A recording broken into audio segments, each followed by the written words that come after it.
जय श्री कृष्ण। हर हर महादेव। प्रिय भक्तों, आज हम बात करेंगे एक ऐसे रहस्य की जो लाखों करोड़ों भक्तों के दिल में सालों से एक सवाल की तरह छुपा हुआ है। सवाल ये है कि आखिर शिवलिंग पर जल ही क्यों चढ़ाया जाता है?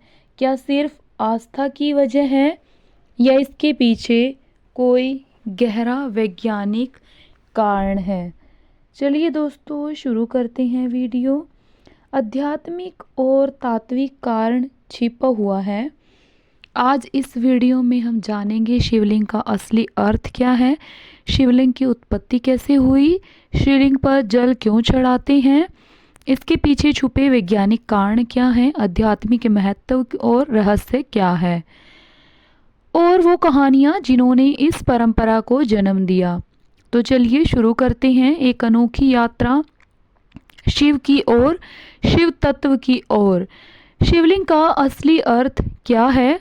लोगों में अक्सर भ्रम रहता है कि शिवलिंग सिर्फ पत्थर का एक गोल आकृति वाला स्तंभ है, लेकिन सच में ये लिंग शब्द का अर्थ है चिन्ह या प्रतिनिधित्व करने वाला। लिंगम इति लक्षणम, यानी जिससे किसी तत्व की पहचान हो, वही लिंग है। दरअसल शिवलिंग सृष्टि और ब्रह्मांड की अनंत ऊर्जा का प्रतीक है। ये कोई सिर्फ मूर्ति नहीं, बल्कि वो प्रतीक है जो कहता है कि शिव निराकार है लेकिन सर्वत्र व्यापक है। सृष्टि का आदि और अंत उन्हीं में समाया है। शिवलिंग का गोलाकार आधार योनि को दर्शाता है, जो सृजन शक्ति का प्रतीक है, और उधर भाग शिव के निराकार स्वरूप को दर्शाता है, जो विनाश और मोक्ष का प्रतीक है। वैज्ञानिक दृष्टि से देखें तो शिवलिंग अक्सर ग्रेनाइट या घास पत्थरों से बना होता है, जिसमें ऊर्जा संचय की क्षमता होती है, और उस पर जल, दूध या बेल पत्थर चढ़ाने से वह पत्थर ठंडा रहता है तथा उसके आसपास का वातावरण सकारात्मक ऊर्जा से भर जाता है। शिवलिंग वास्तुशास्त्र के हिसाब से भी नेगेटिव आयंस पैदा करता है, जिससे मानसिक शांति और ध्यान में सहायता मिलती है। इसीलिए जब हम शिवलिंग पर जल चढ़ाते हैं तो हम केवल एक मूर्ति पर जल नहीं चढ़ा रहे, बल्कि अनंत ब्रह्मांड, अनंत ऊर्जा और अपने भीतर के शिव तत्व को नमन कर रहे होते हैं। यह कथा सिर्फ पुरानी कहानी नहीं, बल्कि यह दर्शाती है कि शिवलिंग सृष्टि के आरंभ और अंत दोनों का प्रतीक है, और वह हमें अनंत का बोध कराता है। दोस्तों, हम सब शिवलिंग की पूजा करते हैं, उसे भगवान शिव का प्रतीक मानते हैं, लेकिन क्या आपने कभी सोचा शिवलिंग की उत्पत्ति कैसे हुई? क्या ये सिर्फ एक पत्थर की आकृति है या इसके पीछे कोई विराट दिव्य रहस्य छुपा है?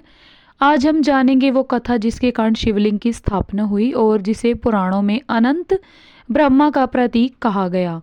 बहुत बहुत प्राचीन काल की बात है। एक बार ब्रह्मा जी और विष्णु जी के बीच यह विवाद छिड़ गया कि कौन सबसे बड़ा है।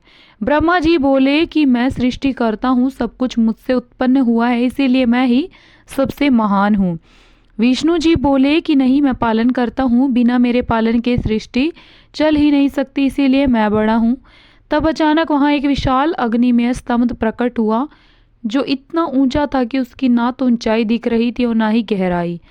उसकी लौ तेज थी, पर उसमें शांति और दिव्यता भी छिपी थी। उसे देखकर ब्रह्मा और विष्णु दोनों ही चकित रह गए। तभी उस अग्निस्तंभ से एक दिव्य आवाज गूंजी कि तुम दोनों में जो इस स्तंभ का आदि या अंत खोज लेगा, वही सबसे बड़ा कहलाएगा।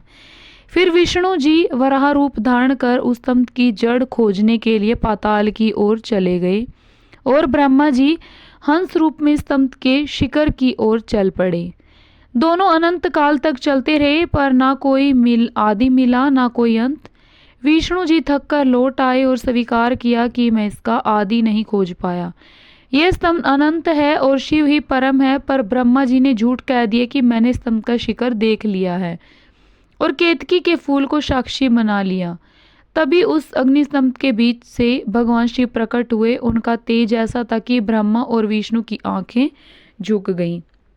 शिव ने क्रोधित होकर कहा कि ब्रह्मा, तुमने झूठ कहा, इसीलिए तुम्हारी पूजा पृथ्वी लोक में कभी नहीं होगी, और केतकी का फूल भी शिव की पूजा में वर्जित रहेगा। शिव जी बोले कि वह अग्निस्तंभ ही मेरा स्वरूप है, वही मेरा लिंग रूप है और उसी की उपासना से मोक्ष मिलता है। इसी कथा से यह स्पष्ट होता है कि शिवलिंग कोई साधारण पत्थर नहीं, बल्कि वह अनंत ज्योतिर्लिंग का प्रतीक है। वह बताता है कि शिव का ना आदि है ना अंत, वह अनंत निराकार ओंकार स्वरूप और सृष्टि के मूल तत्व है। पुराण कहते हैं कि लिंग इति लक्षणम, अर्थात जिसे किसी अनंत तत्व का बोध हो वही लिंग है। वैसे तो शिवलिंग से जुड़ी अनेक कथाएं और रहस्य हैं, जिनमें हर एक कथा हमें शिव के अनंत स्वरूप और उनकी महिमा का नया पक्ष दिखाती है। ठीक उसी तरह एक और बेहद रोचक कथा है जिसमें सूर्य और चंद्रमा भी शिवलिंग की उत्पत्ति और उसकी दिव्यता से जुड़े हुए नजर आते हैं। आइए सुनते हैं यह अद्भुत कथा। बहुत पुराने समय की बात है। एक बार देवताओं के राजा इंद्र ने देखा कि सूर्य और चंद्रमा दोनों ही अपने तेज और सौंदर्य पर घमंड करने लगे हैं। सूर्य को लगता था कि उसके प्रकाश के बिना सृष्टि में कुछ भी संभव नहीं, जबकि चंद्रमा को विश्वास था कि उसकी शीतल किरणें के बिना संसार अंधकार और उथल पुथल से भर जाएगा। इंद्र ने इस घमंड को दूर करने के लिए दोनों को एक साथ लेकर भगवान शिव के पास जाने का निश्चय किया। जब वे कैलाश पहुंचे तब शिव मुस्कुराए और बोले, तुम दोनों सोचते हो कि संसार केवल तुम्हारे कारण है, तो यह भ्रम है। तुम दोनों एक तेज मुझसे ही उत्पन्न है, दोनों का तेज मुझसे ही उत्पन्न है। तुम दोनों ही मुझ में लीन हो और मुझसे ही उत्पन्न होते हो। शिव ने अपनी आंखें बंद की और तभी उनके भीतर से एक तेजस्वी प्रकाश का स्तंभ प्रकट हुआ जो आकाश तक फैल गया। वह स्तंभ इतना प्रचंड और दिव्य था कि सूर्य और चंद्रमा का तेज उसमें तुच्छ प्रतीत होने लगा। शिव ने कहा, यही है मेरा लिंग स्वरूप, इसमें ना आदि है ना अंत, इसमें ही संपूर्ण ऊर्जा समाई है। तुम दोनों का तेज भी इसी से उत्पन्न होता है। सूर्य और चंद्रमा ने झुककर शिवलिंग की पूजा की और घमंड त्याग कर कहा, हे देवों के देव, हम समझ गए हैं कि आप ही आदि और अनंत हैं, हम तो बस आपकी शक्ति का एक अंश है। तभी शिव ने आशीर्वाद दिया कि तुम दोनों का पूजन मेरे लिंग स्वरूप पर सदैव होगा। सूर्य मेरे लिंग को ऊर्जा देगा और चंद्रमा शीतलता प्रदान करेगा। यही कारण है कि कई शिवलिंगों पर सूर्य की किरणें विशेष रूप से गिरती हैं और चंद्रमा की चांदनी में शिव की पूजा का महत्व है। इस कथा से यह संदेश मिलता है कि संपूर्ण ब्रह्मांड की सारी शक्तियां शिवलिंग में ही समाई हुई हैं और उसमें सूर्य का तेज और चंद्रमा की शीतलता दोनों ही सम्मिलित हैं। अब असली सवाल, शिवलिंग पर जल ही क्यों चढ़ाया जाता है? इसका जवाब 3 स्तरों पर छुपा है, पौराणिक, आध्यात्मिक और वैज्ञानिक। कहा जाता है कि समुद्र मंथन के समय जब हलाहल नामक भयंकर विष निकला तब सारी सृष्टि विनाश के कगार पर पहुंच गई और देवता दानव सभी घबरा गए। तब भगवान शिव ने संसार की रक्षा के लिए सारा विष पी लिया, जिससे उनका कंठ नीला पड़ गया और वे नीलकंठ कहलाए। लेकिन उस विष की अग्नि उनके शरीर में भयंकर जलन पैदा करने लगी। तभी देवताओं और देवी पार्वती ने शिवलिंग पर निरंतर जल अर्पित करना शुरू किया ताकि उनकी तपन शांत हो सके और तभी से परंपरा बन गई कि शिवलिंग पर जल चढ़ाना शिव की शीतलता के लिए आवश्यक है। पर बात यही खत्म नहीं होती, क्योंकि आध्यात्मिक दृष्टिकोण से देखा जाए तो जल ही जीवन है और शिव को पंच तत्वों का स्वामी कहा जाता है, जिसमें धरती, जल, अग्नि, वायु और आकाश शामिल हैं। जब हम शिवलिंग पर जल चढ़ाते हैं तो यह केवल पूजा नहीं बल्कि एक संकेत होता है कि हम अपनी भीतर की तृष्णा और अहंकार को शिव में अर्पित कर रहे हैं और यह हमारे अहंकार के समर्पण का प्रतीक है। इसके अलावा जल शांति और शीतलता का प्रतीक है और शिव स्वयं शांत और सौम्य स्वरूप हैं। इसीलिए जब हम उन पर जल अर्पित करते हैं तो यह हमारी प्रार्थना होती है कि हमारे भीतर की ज्वाला और व्याकुलता शांत हो जाए। लेकिन असली रहस्य तब और भी दिलचस्प हो जाता है जब हम इसे वैज्ञानिक दृष्टि से देखते हैं, क्योंकि शिवलिंग अक्सर ग्रेनाइट या घास पत्थरों से बना हुआ होता है जिसमें पाइजोइलेक्ट्रिक गुण होते हैं। ये पत्थर वातावरण की ऊर्जा को अवशोषित और उत्सर्जित करते हैं और जब उन पर जल चढ़ाया जाता है तो पत्थर ठंडा रहता है तथा उसमें उत्पन्न इलेक्ट्रोमैग्नेटिक वेव स्थिर हो जाती हैं, जिससे आसपास का वातावरण सकारात्मक ऊर्जा से भर जाता है।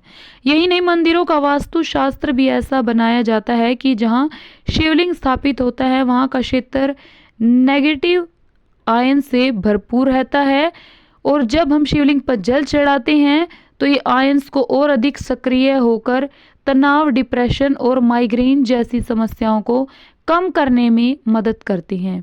इसीलिए वैज्ञानिक भी मानते हैं कि शिवलिंग पर जल चढ़ाना केवल धार्मिक अनुष्ठान नहीं बल्कि एक प्रकार की प्राकृतिक थेरेपी है जो तन और मन दोनों को शांति और ऊर्जा प्रदान करती है।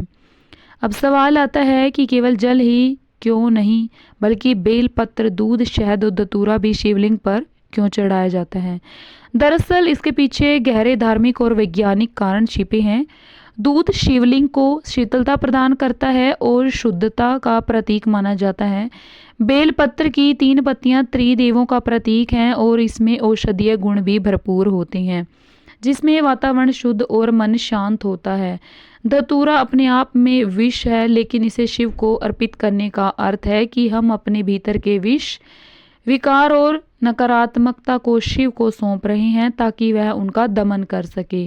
वहीं शहद मीठे स्वभाव और जीवन में मधुरता का प्रतीक है और इसे अर्पित करना इस बात का संकेत है कि हम अपने जीवन में मिठास और सौहार्द चाहते हैं।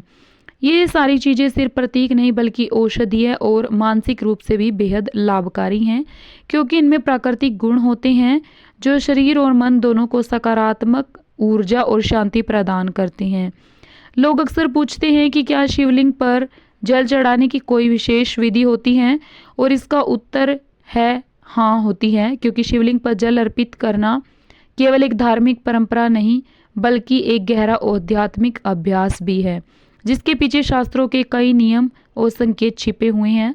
सबसे पहले तो यह ध्यान रखना चाहिए कि जल हमेशा शुद्ध और साफ होना चाहिए, क्योंकि अशुद्ध जल अर्पित करना अशुभ माना जाता है और इससे पूजा का फल कम हो सकता है। जल को अंजलि में लेकर या लोटे से धीरे धीरे और श्रद्धा पूर्वक शिवलिंग पर चढ़ाना चाहिए ताकि उसका स्पर्श शिवलिंग के प्रत्येक भाग को शीतलता और पवित्रता प्रदान कर सके। इसके साथ ही ओम नमः शिवाय या महामृत्युंजय मंत्र का उच्चारण करना चाहिए, क्योंकि इन मंत्रों की ध्वनि कंपन वातावरण को सकारात्मक ऊर्जा से भर देती है और साधक के मन में स्थिरता और शांति लाती है। शिवलिंग पर जल चढ़ाते समय केवल मंत्र ही नहीं बल्कि अपने मन की सारी कामनाएं, कष्ट और अहंकार भी शिव के चरणों में समर्पित कर देना चाहिए ताकि वे सब कुछ अपने भीतर सम्माहित कर लें और भक्त को शांति और समाधान प्रदान करें। इसके अलावा शिवलिंग की परिक्रमा करने का भी विशेष नियम है जिसमें एक या आधी प्रदक्षिणा ही की जाती है, पूरी प्रदक्षिणा नहीं, क्योंकि शिवलिंग का पिछला भाग माता पार्वती का स्वरूप माना जाता है और उस भाग की अनदेखी कर आगे बढ़ जाना ही शास्त्र सम्मत है। यह आदि परिक्रमा इस बात का प्रतीक है शिव और शक्ति एक दूसरे से अलग नहीं हैं, परंतु उनके पूजन की मर्यादा अलग है। ऐसा कहा जाता है कि जो भक्त विधि पूर्वक और सच्ची भावना से शिवलिंग पर जल अर्पित करता है और परिक्रमा करता है उसे भगवान शिव की कृपा शीघ्र प्राप्त होती है और उसके जीवन के कष्ट और संकट दूर हो जाते हैं। शिवलिंग पर विशेष दिनों में जल चढ़ाने का महत्व क्या है? केवल रोजाना ही नहीं बल्कि कुछ खास दिन भी माने जाते हैं जब शिवलिंग पर जल चढ़ाने से विशेष फल मिलता है। जैसे सोमवार, जिसे शिव का प्रिय दिन माना गया है, उस दिन शिवलिंग पर जल अर्पण करने से रोग, ऋण और संकट दूर होते हैं। श्रावण मास में तो शिवलिंग पर जल चढ़ाने का महत्व कई गुना बढ़ जाता है क्योंकि यह माह शिव को अत्यंत प्रिय है। ऐसी मान्यता है कि इस महीने में जल चढ़ाने से 100 जन्मों के पाप भी नष्ट हो जाते हैं और मनवांछित फल की प्राप्ति होती है। महाशिवरात्रि के दिन तो शिवलिंग पर जल चढ़ाना विशेष पुण्यदायक माना जाता है क्योंकि इस दिन यह शिव का बहुत ही प्रिय दिन होता है। यही वह रात होती है जब शिव और शक्ति का मिलन हुआ था और पूरा ब्रह्मांड शिवमय हो गया था। इसी दिन रात भर जल चढ़ाने और ओम नमः शिवाय का जाप करने से भक्त की हर मनोकामना पूरी होती है। भिन्न भिन्न प्रकार के जल का महत्व, इसके अलावा लोग सोचते हैं कि सिर्फ सामान्य पानी ही चढ़ाना चाहिए, लेकिन शास्त्रों में भिन्न भिन्न प्रकार के जल का भी महत्व बताया गया है। गंगा जल सबसे पवित्र माना गया है क्योंकि यह पापों का नाश करता है और शिवलिंग को शुद्धता प्रदान करता है। कुएं या तालाब के जल को भी शुद्ध माना गया है, विशेषकर ग्रामीण इलाकों में लोग वही जल अर्पित करते हैं। बारिश का जल प्राकृतिक रूप से शुद्ध होता है और इसे शिवलिंग पर चढ़ाना अति पुण्यकारी कहा गया है।